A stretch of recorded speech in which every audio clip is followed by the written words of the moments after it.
Hello, listeners, and welcome to the latest episode of the AdQuick Madvertising Podcast, a podcast that explores the intersection of technology, marketing, content, all of the things that you care about. Today on the show, we have Michael Kaminsky. I believe I said that right. Michael is the co-founder of a company called Recast. Very cool company. We're going to learn a little bit more about today.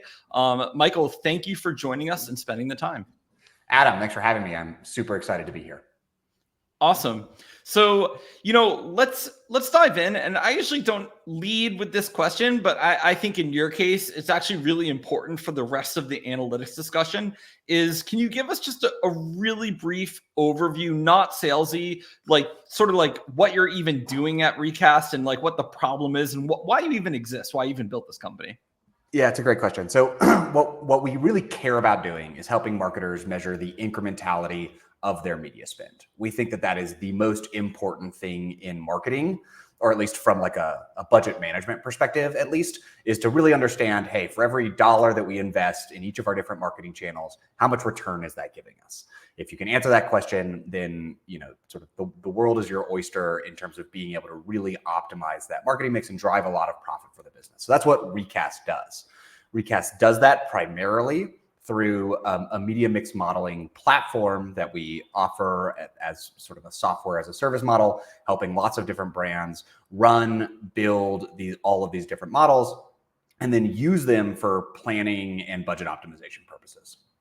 Yeah, and so MMM is a super big buzzword in marketing cycles. Lots of people are hype about MMM right now.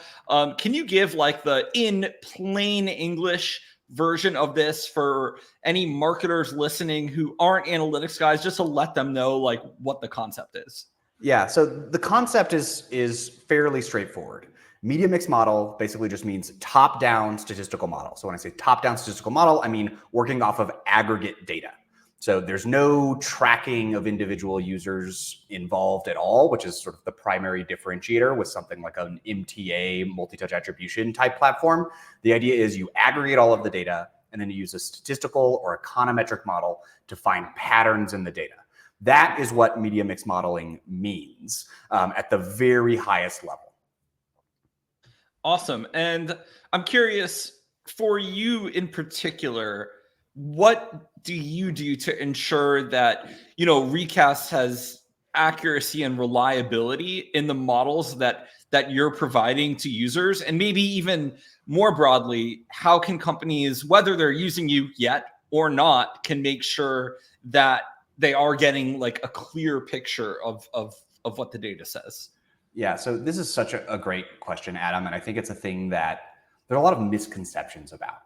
A lot of marketers have heard of media mix modeling and they're like, oh, this sounds amazing, right? Like I can take my data, I can plug it into this algorithm and I get incrementality on the other side. And that is very much like the idea when it works perfectly. That is very much what you get. The issue is that it pretty much never works perfectly. And so the reality is a lot more complex and honestly a lot more dangerous than what I just laid out in that sort of idealized world. And so there's this misconception, right, that media mix models are sort of commoditized. They're like, oh yeah, like there's this open source package and there's this other open source package and there's other vendor and it's all a media mix model. It's all just a regression. It's all the same, right? We plug in our data and we'll get results out on the other side. And unfortunately, that's not true. These types of econometric models are very, very sensitive to the structure of the model and the assumptions that go into the model. Which is to say that if you tweak the assumptions slightly because you're using a different package or because you configure the package differently, you're very likely to get very different results on the other side. And so again, this might sound like, whatever data scientist gobbledygook, but practically what that means is you run the model one time with one set of very reasonable configuration options. And it says that Facebook is your best marketing channel. And then you tweak the assumptions very slightly. You run the model again, and it says Facebook is your worst channel. And which one of those is true? Is it the good one or the bad one or neither of them? And that is actually the key problem with doing this sort of media mix modeling, is that we don't have any ground truth to compare the results to. We don't know if it was the first one that was right or the second one that was right, because no one knows what the true incrementality of a dollar invested in Facebook is. And we're trying to do what's called causal inference, which is to say, infer things about reality that are actually unknown and unknowable using a statistical model. And so when you're actually thinking about doing media mix modeling and you're evaluating these different tools, you really need to think very hard about how are we evaluating if this thing is right or not. And the work that we do at Recast is actually mostly about thinking about that problem, right? We put a lot of effort into thinking about how do you know if the model is right or not? How do you interrogate it? How do you run different sensitivities and scenarios and see how the results change? How do you choose among those different, candidate models to find the one that actually is most likely correct for your business? And that's where, if you're thinking about going down this path and evaluating these tools, you really need to put a lot of emphasis on. It's very trivially easy to just take your data and run it through an algorithm and get results on the other side. It's very, very difficult to know if those results are correct or not. And so that's where I think really, and unfortunately, this is like, again, it's not the sort of sexiest part of these tools, right? It's not exciting. You don't read a lot of like headlines about that, but it's actually the most important part of doing this work, because we don't know what the ground truth is. And so you need to spend a lot of time and have a lot of very good tools to evaluate, hey, did we get to the correct model or not? Yeah, that's really well said. And it's interesting because, I just made a purchase I bought a gift for a friend the other week.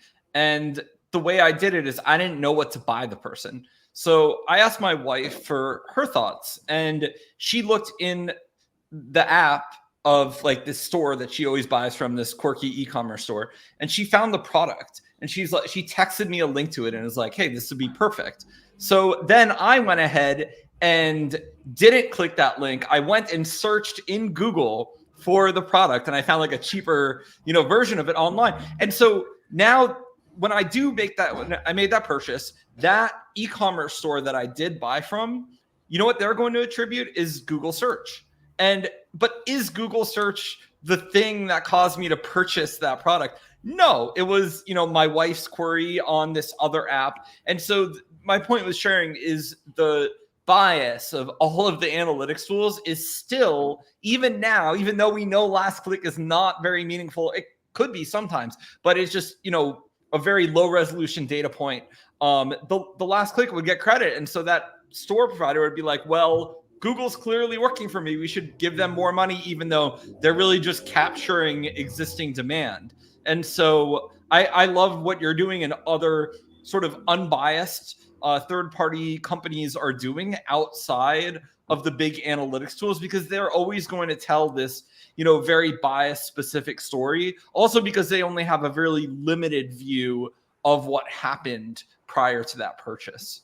And I think it's going to get even worse. I guess another question for you is the type of analysis that you're doing. Is it really only at this point still for large businesses, because you need so much data and your spends are in the millions? So of course it makes sense to do everything you can to optimize it. And you have enough, you have enough statistics to be able to say, well, this is working, versus a small business where it might just have to be vibes and, other than like the things they see are working and, can have some sense because they only have so many marketing dollars at work. Is this still a tool for like large businesses, or like, what are your thoughts here? Yeah, this is a really good question. And I'll address one misconception first, which I think is important. So an interesting thing about media mix modeling and this type of econometric modeling is that you actually don't need that much data, right? This is an interesting problem because it's a small data problem.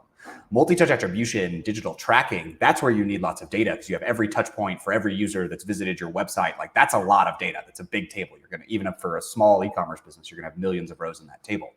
The data that you need for an MMM, a media mix model, is often just like 600 rows, right? Like, how much did you spend on marketing over the last 2 years? So 700 rows, around that, 5, 10, 20 different columns, right? It's a very small table. It can almost fit, like, you can almost look at the whole thing on your laptop screen. So it's a small data problem, not a big data problem. You need to have consistent and clean data over that time, which can be a challenge for some brands. But it's not like, oh man, we need all of this data. It's actually sort of the opposite. You need a small amount of high quality, clean data in order to do a media mix model. So what size brands should do this? This is a good question. You can build a good media mix model for a very small brand. Totally possible to do, absolutely will work. The problem is that often the juice is not worth the squeeze. As I alluded to earlier in the conversation, building a good media mix model is quite hard. It requires a lot of specialization, a lot of sort of tough, you have to tackle a bunch of tough statistical problems, very easy to get wrong. And therefore, it's often just not a good use of time and resources for smaller brands. If you're only advertising on Facebook and Google, for example, the additional value of a media mix model probably isn't that high for you. You should be focusing your time and energy on other things, working on creative, working on the offer, working on the product. All of those different things are probably going to be higher leverage for you. And you're like, last touch attribution, absolutely not perfect, but it can get you a pretty long way. Like I tell a lot of people who are in marketing analytics, like if you're sort of still a subscale brand, the report that you should be looking at is like first touch attribution, last touch attribution, post-checkout survey results. And that's really it. Like you can build a pretty big business just doing that, especially when you're only on a few digital channels. So like, great, focus on that or just do that and then focus on other things as you're scaling your business. Once you start to get to scale and you have more mid-funnel and upper funnel media, so you're doing more video, you're doing more audio, you're outside of just like Meta and Google, that's when it makes sense to start exploring something like a media mix model. But generally, we're talking about millions of dollars a year of annual media budget before that really starts to make sense. And that's actually like a good use of time and energy for your organization. Yep, that makes sense. I didn't mean in terms of data. I meant in terms of costs, which you said. The cost is real, and the cost is real whether you work with a vendor, right? Recast is fairly expensive. All of the vendors in the space are fairly expensive. Or if you're do it internally, like you can use an open source tool, but like that ends up being more expensive because you have to hire someone who knows how to use it. Or if they don't know how to use it and you get bad results, that's going to cost you dollars because you're going to invest poorly. So it's like there's costs everywhere. There's no real getting away from that. And you're totally right. If you're only spending a couple $100,000 a year on paid media, it's just like the juice is absolutely not going to be worth the squeeze. Yeah. So I want to get back into your tool in a bit, but I want to talk more about sort of your background and philosophy of measurement so we can understand that a bit deeper. Because I think your background's really interesting. You were you built the marketing science team at Harry's. And I'm curious of like how your experience there and what you saw, because they're a really successful brand and, you saw a lot of tests and you saw a lot of, different tactics. How did that influence how you built this company? Yeah, so Harry's was a really amazing experience, really amazing team that they have over there and very like forward thinking. So, Harry's was sort of part of that like last generation of VC backed D2C companies and one of the sort of few that sort of reached escape velocity. And it was really interesting to work there because I got to work with a team of marketers who were very highly analytical. These, a lot of like Harry's did this thing where they would like hire people from Bain and BCG and then come and make them marketers. And so you have these like deeply technical analytical people approaching the marketing problem from that background. And that whole business, again, at the time when I joined, it was really like a D2C only company. It's now changed a lot since then. So this is all like very outdated stuff. But at the time it was D2C only, sell razors online. Facebook was still sort of a newish advertising channel. Podcasts were just getting started. And so there was a lot of opportunity to exploit these different channels and really efficiently build a business really quickly. But the whole team took a very aggressive approach to analytics, thinking about, okay, what's the cost per acquisition on these different channels? How is that changing over time? Where's their opportunity? How can we move budget from channel A to channel B to exploit that opportunity? What is our payback window? What's the payback window target? All of that sort of stuff was really in the DNA of the company.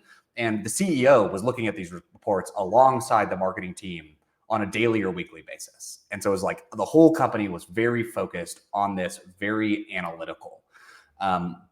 And this idea of having a marketing team that's extremely responsive to the dynamics of the market. CPMs are going up. We need to adjust. We're going to go double down in this other channel because the CPMs went up on this channel. And being able to do that really dynamically in order to, again, identify inefficiencies in the market for impressions and then exploit those really quickly, felt like, okay, this is the future of where marketing is headed.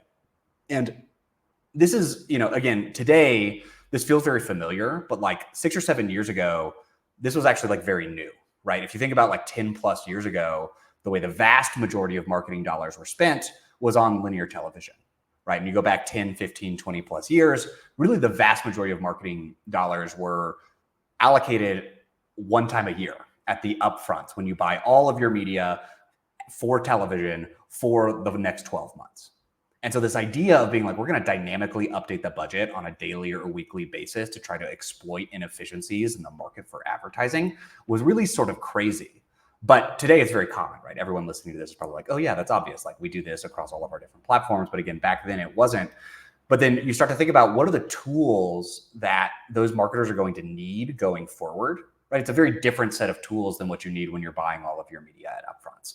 You need tools that help you understand incrementality, but in an ongoing way, on a daily or weekly basis, so that you can take advantage of those inefficiencies, move around, shift your marketing budget, evaluate whether or not that actually worked as you expected, do this sort of ongoing experimentation and hypothesis testing. And it's that environment that, first of all, got me really excited, right? Because it's like, okay, not only do we need to measure, but then we're going to take action as well. But also got me thinking about, okay, there seems like there's a real opportunity to build tools that could support that type of team in this new world of always on dynamic digital marketing. And now, right, even, the video platforms, whether it's online video or streaming TV or whatever, YouTube, right, which is now sort of actually like has, I think now the majority of eyeballs in people's homes, like people just watch YouTube constantly. The way that is bought is not bought once a year at upfronts. It's bought dynamically every day. Impression, the cost per impression can move around. You can dynamically change your targeting setting. You can very dynamically change what creative you're running. And so the teams now that are investing these really large marketing budgets need the tools that are much more dynamic. And that's the environment that my company Recast was born out of. So I love that.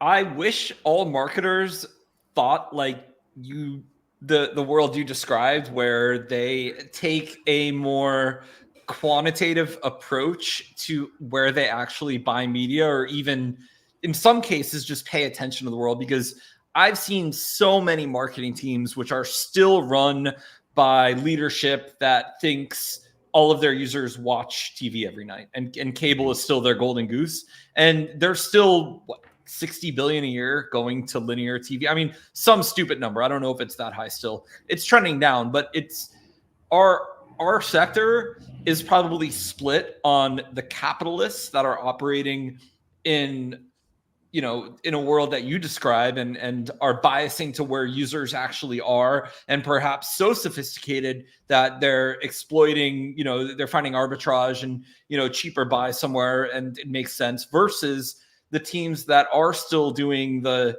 year out planning and are still spending absurd amounts for, dying TV networks, or maybe even spending obscene amounts sponsoring, influencers that, like some baby boomer CMO wants to golf with, and they're just going to throw them, $20 million, right? It happens all the time. It happens all of the time. I see it all the time. I talk to other marketers who are frustrated when, their leadership is kind of operating in an old world. So I wish we lived in the world you described. I think it's going to go closer that way.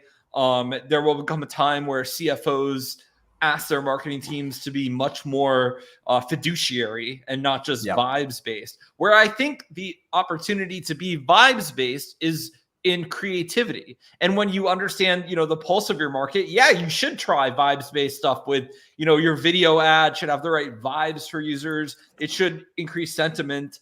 It should help increase sales, but your media buy shouldn't be vibes based, right?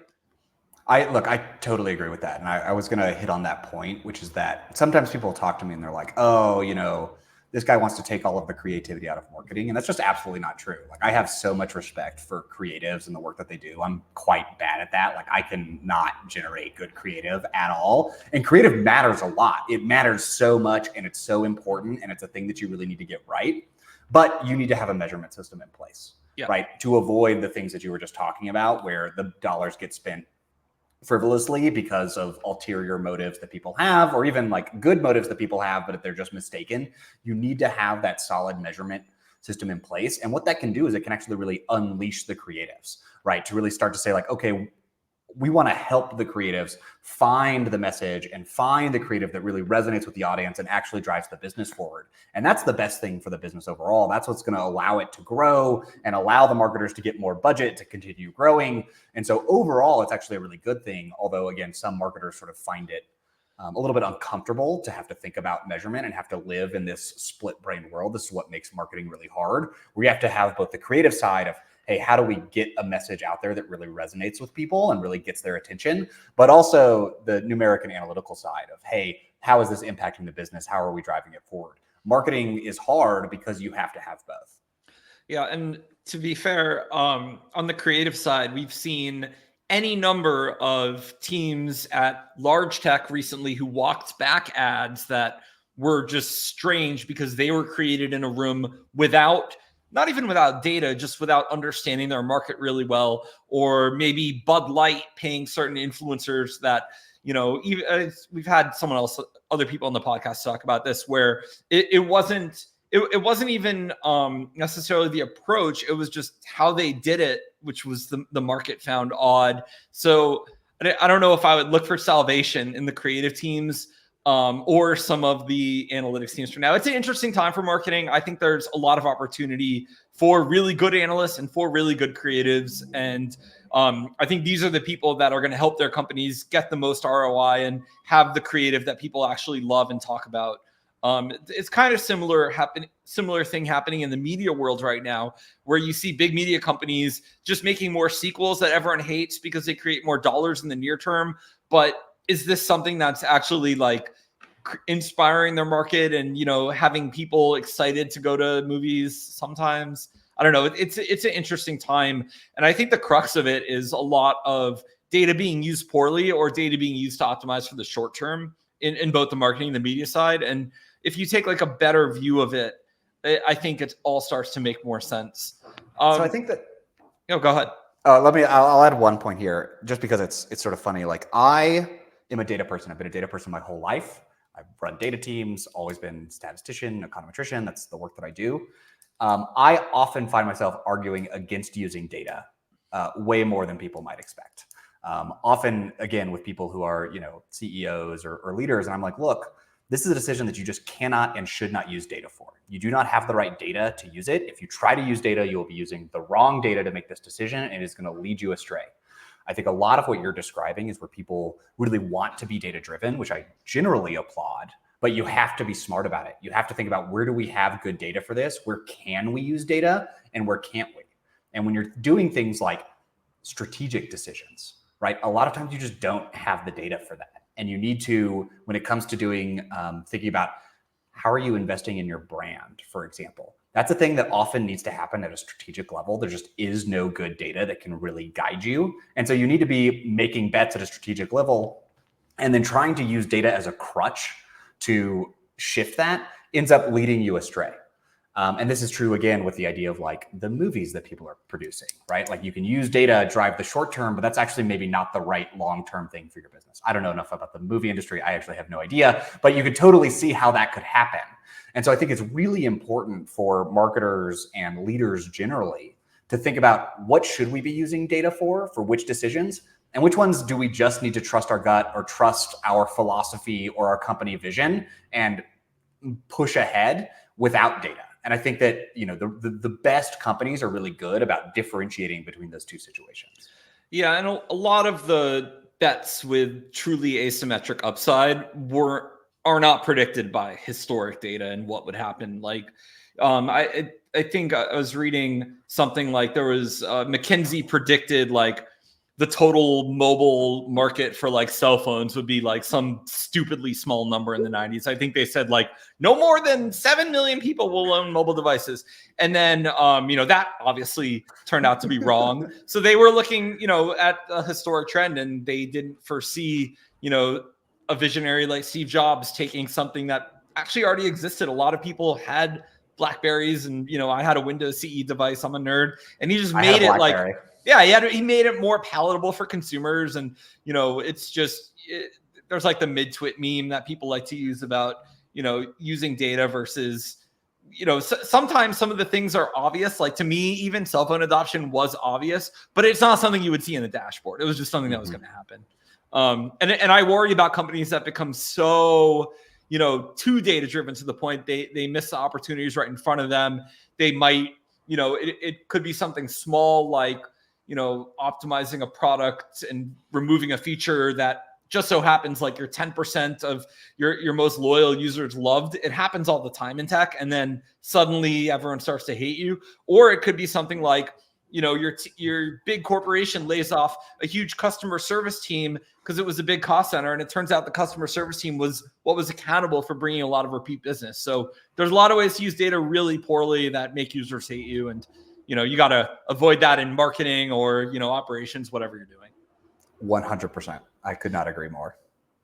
So I want to talk about, your background in econometrics. You have a background as an economist, which is super cool. And I would say pretty rare for someone building a marketing company. Usually us marketers have like, our marketing analytics background, which is we run A/B tests and, we understand statistical significance of, really basic things. We're not, doing cohort analysis. We're not, like a biochem student who would be following people and watching viral knockdown over time, things like that. So how do you apply the principles that you've learned to marketing analytics at Recast? Yeah, it's a really good question. So the sort of through line of my career is that I've always cared a lot about doing causal inference, which is to say, how do we learn things about how the world works from the data that we observe? And you can, I've applied this in the field of environmental economics, where did some research looking at, okay, when the pricing schedule for water changes in Tucson, how does that impact people's consumption habits, right? We wanted to understand what's the price elasticity for water in a desert city. And so you have to collect the data and then do a regression analysis and look at the coefficients and understand them. And it's that sort of work. And that was sort of one of the very earliest research projects that I did in my career in academia. I did similar work in the healthcare field. I've always just been really passionate about use data and then use that to really understand something about how the world works that isn't necessarily directly observable. And it turns out that, I love doing that. And it turns out that marketing has a lot of these really interesting problems, right? It's the same sort of problem, which is to say, okay, when you give, someone treatment A versus treatment B, what's the outcome? In the healthcare field is very similar to like if you show someone ad A versus ad B, do they purchase or not? Or how does that change their likelihood of purchasing in the marketing field? So you have a lot of these very similar problems, but it's a lot of these similar problems in a field where there's, first of all, a lot of just like economic activity. There's a lot of dollars that are invested in marketing. It impacts the future of lots and lots of different businesses. So there's like a really big impact there. And you get to operate in this world where like experimentation really is possible. Experimentation is quite difficult to do in the healthcare field. Like running a clinical trial is a huge pain. It takes years. You can spend a decade like doing research, setting up your clinical trial. You run one test and it fails, and it's just like it's all over. Marketing is so much more dynamic and so much more exciting that it's a really fun place to be doing this. This work that I really love and care about in causal inference and statistics, but getting to apply it to a world where people actually take action, right? People use Recast to drive experiments, to drive their business forward, to generate huge returns for their business. And that's just really fun to see. It's a really fun and engaging atmosphere where you get the intellectual side of how do we do this really, really hard and complex statistical problem. And then you get the benefit of getting to see it actually put into action like 4 days after the results are in the water. It's not like you have to wait 5 years to see what happens with the clinical trial. You get to see people using it and actually using it to build businesses and drive them forward. And that's just incredibly rewarding for me. Yeah, I think it's cool what you're doing and what everyone in ad tech is cool because basically in a lot of cases, especially for analytics, you're doing a lot of the hard statistical thinking, coding, all of this stuff for the marketer. So now the marketer has a set of tools where they basically have more of an easy button, or not having to have a whole data science team to help them understand what to do next. And I think we talked about creativity versus, analytics. I think the good tools basically do all of the hard analysis work and coding for the marketer. So then the marketer's whole time is spent on the creative and fun aspects. And I think like really good teams have processes there where it's pretty clear. So, the marketer isn't asked to create some crazy report with an insane deadline for their budget, that they have to come up with next week. That's kind of the old way versus, actually having a set of tools and a process to say, here's our path of experimentation. Here's our series of tactics for the next quarter. It's kind of already laid out, and it's not just we're guessing as to what we're doing next and always spinning our wheels. Yeah, 100%. And I think it's really fun to get to build these tools that let marketers do more of what they want to be doing, what they're really good at, and less of that like spreadsheet munging, trying to put the budget together for the finance team. Like that's such an unpleasant process. And so it really is fun to get to like do the stuff that I love doing and then allow marketers to do the stuff that they really love doing. Yeah. And look, you're if the more you force creative people to work with numbers and data in a way that's annoying, I'm not saying that can't be creative work. You're just taking them away from like the high value thing that they could be doing for your company. So yeah, let's talk about people a bit more. You have a unique approach to hiring talent. And so I'm curious how you find people for your team, whether coders or analysts or even marketers. Like, how do you source talent, and what have you learned that maybe you could share for probably other startups? I think could learn from you and what you've done, because I know you guys are growing quite quickly and everything seems to be going really well. So like what could other startups learn? Maybe not competitive startups, but just even other tech startups. Yeah, so I think in general, so first of all, I'll say the same thing that everyone says, which is that at a startup, the talent matters more than anything else, right? And so if you are running a small company, the people that you hire are just so incredibly important to your success that you need to put a lot of time and effort into getting really, really good people on the team. At Recast, very early on, my co-founder and I made the decision that we don't want to do a lot of active management. And so basically we don't want to spend a lot of our time doing, a lot of training, a lot of oversight. We want to hire people who can come in, set their own direction, and self-manage from day one.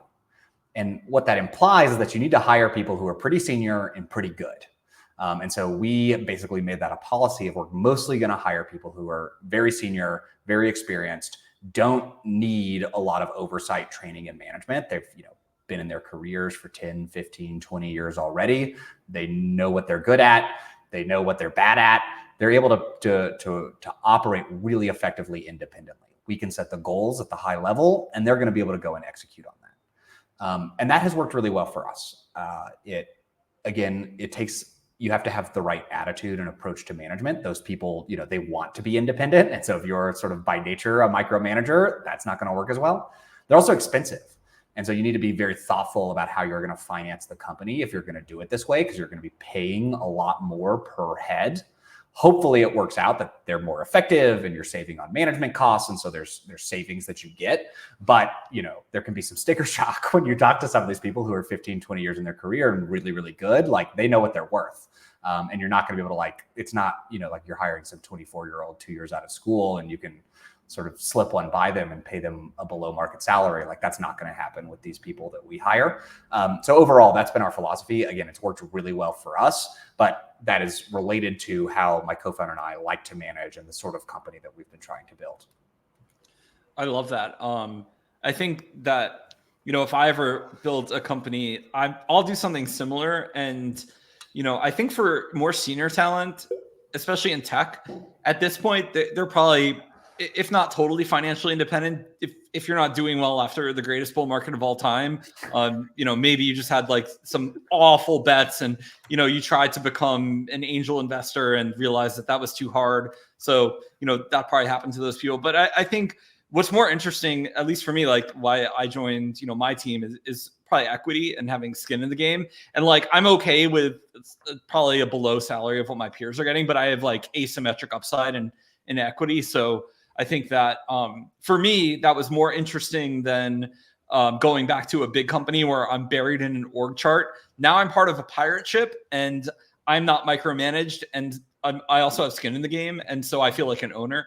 And so like, I think like that's how we're doing it at AdQuick. But I think that other startups, like that ethos just works so well. It's like why so many startups had great people. I probably stayed in the corporate side of my career too long, and it's like comfortable, right? Like you get used to, the FANG equity, which is probably going away. Honestly, I think like they fixed the glitch on it. So yeah, I think that's how you get great folk, and certainly don't try and nickel and dime them, but yeah, give them skin in the game. It's like the way to do it. Absolutely. You mentioned also on your site, I think I was going through and doing some research on you guys, and you talk about building a sustainable business from day one. Like, what does that mean for Recast? How does that manifest? Yeah. So for us, it's just always been important that we have an economically viable business. We wanted to, first of all, from day one, sell something. So like a lot of venture-backed startups will do this thing where they'll give away the product for free for a while and then hope to be able to convert that into something that pays and is economical. And we never did that. From the very first day, we were looking to have customers pay us to validate that, hey, this is something that is actually valuable and creating value for their business. Beyond that, we also wanted to make sure that the business was sort of like unit profitable, right? You can scale to a large top line number if you sell dollars for 90 cents, right? Because people will come in the door and they will take that all day long. It's a great deal for them. But that's obviously not a profitable business at its core. And so what has always been important to us is to say like, look, we can take outside capital. That's great. We can use that to fund development. But the core product that we're offering has to be profitable always. Otherwise, we're not building in the right direction. And so that is when we think about what makes it a sustainable business, is it's really those two things. Is that people are willing to pay us. It means that it is creating some value for their business. They are receiving more value than what they're paying us. And then two, that it's on a unit basis, at the very least, economically profitable. Like this business can continue to grow when we are adding new customers. It is adding additional free cash flow to the business. And we always want to make sure that we keep that front and center. We could grow top line by like cutting our prices a lot, but then it wouldn't necessarily be profitable and that wouldn't be sustainable. And we'd have to like, fingers crossed, we can somehow flip the switch to profitability down the line. And we didn't want to put ourselves in that position. Awesome. You're another company that goes into my folder of ZERP is over. So, no more basically just trying to run things at a massive loss. I think some things like AI tools that have, massive numbers can probably do it for a little while, but, money's no longer free. So we all money's not free, but I mean, there's a reason that venture capital exists. Like SaaS tools, you have to spend a lot of money on expensive developers up front, build a tool, and then hopefully get paid back in the long run. That's not a crazy way to operate the business, but it does have to be unit profitable. You do have to make sure that you are not selling dollars for 90 cents. You have to make sure that you're getting some amount of profit on the unit basis. Otherwise, you end up in the really bad situation. I do miss the like $10 Uber rides when I was living in San Francisco. Missed that. It was a really good time for a while. And there was also a time period. I think I ate for free from Blue Apron for like half of a year by signing up, getting a few, getting like 6 free deliveries, and then unsigning up and then signing up again. And there was just a glitch of infinite free food from Blue Apron. So it's really interesting, that tale of two businesses, right? Blue Apron, I think, went out of business. Yeah, I think sold or something. Like a penny stock and got acquired. Yeah, bad situation for Blue Apron. But like Uber doing well, they were able to flip that switch, right? And they now, I was just looking at their most recently quarterly financial report. Their ad business alone, just their ad business, is now doing $1 billion in top line revenue run rate.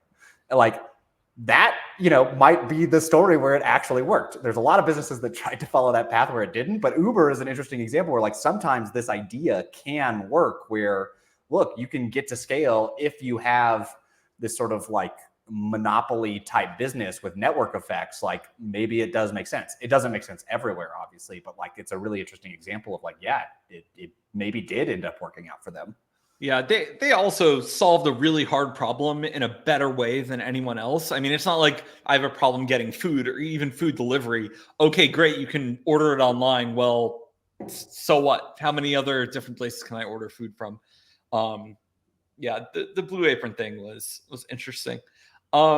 Great. Well, I'd love to end on, because you mentioned you like to hire really experienced senior people. I think that's smart. We do have a lot of young marketers and practitioners. Can you maybe give them, I guess, a few tips on maybe how to be better analysts or think like analysts to help them throughout their career? Because I think even the creative types can learn a bit more here, especially from someone like yourself. Oh man, this is a really good question. Let's see, what advice would I give? So I would say, actually, for people who are more junior career, don't be afraid to ask questions. That's actually the thing the best piece of advice that I could give is ask lots of questions. And especially in the world of marketing, like you'll run into people who will, have some analysis and they sort of don't want you to ask questions. They don't want you to go that level deeper, but you should feel very comfortable doing it. Ask the questions, with good vibes. You don't need to attack people or anything along those lines, but ask questions, get to that level deeper. It will either help you understand better, which will be great for your long-term understanding and career, or it will expose potential flaws in these analyses. One thing that I think is really important to keep in mind is that most analyses are flawed, right? I've been doing analyses my whole life. It is so easy to get things wrong, to screw things up. The only way that you have a chance of really getting to the truth is by really like pounding the analysis from a bunch of different sides with questions. How could it be wrong? What are all of the different ways that this could be wrong? Are we comfortable with that or not? Do we need to do follow-up investigations to understand if this is wrong or not? So I would say ask those questions. And as you ask those questions and hear the answers and think about the ways that the analyses can be wrong, that's really the best training that you can go through. The best analysts in the world are the ones who are really good at doing that thought process themselves, right? They think, they proactively ask themselves, how could this be wrong? How could this be wrong? Can I rule out this thing? Can I rule out that thing? Am I comfortable with this assumption? That's what the really best analysts in the world do. You don't need to be particularly quantitative to be able to do that. I'm actually like not especially quantitative. All of my, the people that I work with are like really good at math, and I'm not particularly good at math. I'm very good at reasoning and thinking about how an analysis can be wrong. And that doesn't require particularly quantitative skills. And so you can do that. And that's probably the most important skill that you can develop, especially as you're more junior in your career. I love that. And I think the other side of what happens there is you become not afraid to change your mind in public. And I think people who can do that, in meetings, be like, I was wrong. Those people are such a pleasure to work with because they don't just hold on to, their hippo, as we call them, highest paid person's opinion idea. And they're willing to compromise or take blame for things. They're just such a pleasure to work with. So I think you develop that as well when you take on that mindset. Well, great, Michael. This has been really interesting. You've been a pleasure to interview. Can you tell us where to find you and where to connect with your company? We'll also put links in the show descriptions. Yeah. So the place where I'm most active right now is on LinkedIn. So you can find me. I'm Michael Kaminsky on LinkedIn. You can find me there. Recast has a great YouTube channel that we're putting a lot of content out on. So if you like these sorts of interviews, we do discussions with really super technical people. We do code walkthroughs, and then some just like fun conversations with people who are really interested in the marketing world. So those are the two places that I check out. And you can check out Recast website at getrecast.com. And again, there's a ton of great material. We have a blog. We have MMM Academy if you're just looking to learn. So a lot of really great resources for people who are, again, not even looking to purchase, but really just looking to learn and start to understand how these different approaches to marketing measurement really work. Great. Well, we appreciate your time today. And for listeners, we will see you next week with a new episode.